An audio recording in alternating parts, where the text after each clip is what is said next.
ભરૂચમાં એઆઈએમઆઈએમ પાર્ટીના નવા કાર્યાલયનું ઉદ્ઘાટન કરવામાં આવ્યું હતું।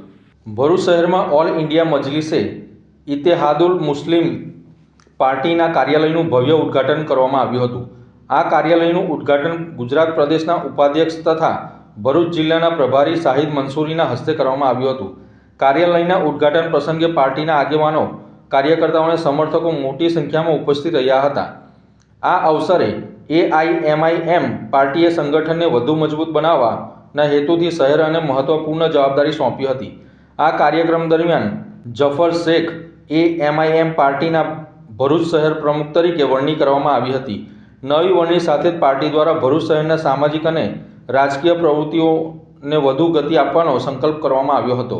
પાર્ટીના કાર્યાલયનું ઉદ્ઘાટન અને નવી નિમણૂકના પગલે પાર્ટીના કાર્યકર્તાઓ અને સમર્થકોમાં ઉત્સાહનો માહોલ જોવા મળ્યો હતો।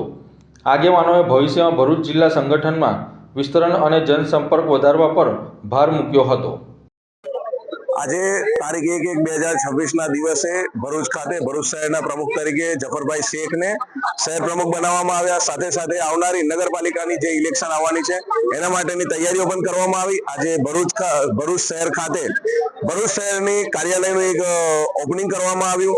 સાથે સાથે મોટી સંખ્યાની અંદર ભરૂચ શહેરના આગેવાનોને સંબોધન પણ કરવામાં આવ્યું। હોદ્દેદારોને હોદ્દાઓનું વિતરણ પણ કરવામાં આવ્યું અને જણાવવામાં આવ્યું કે આવનારા નગરપાલિકાના ઇલેક્શનની અંદર all India Majlis-e Ittehadul Muslimeen party ગુજરાતના સદર સાબિરભાઈ કાબલીવાલાની આગેવાનીની અંદર ભરૂચ નગરપાલિકાના ઇલેક્શન લડવાની છે મજબૂતીથી અને આવનારા સમયની અંદર લોકોના ન્યાય માટે, હક અધિકાર માટે નગરપાલિકાની અંદર અવાજ ઉઠાવશે અને દરેકને ન્યાય અપાવવાનું, અધિકાર અપાવવાનું અને દરેકના કામ કરવાનું કાર્ય કરશે તેવી બાહેધરી પણ આપીએ છીએ।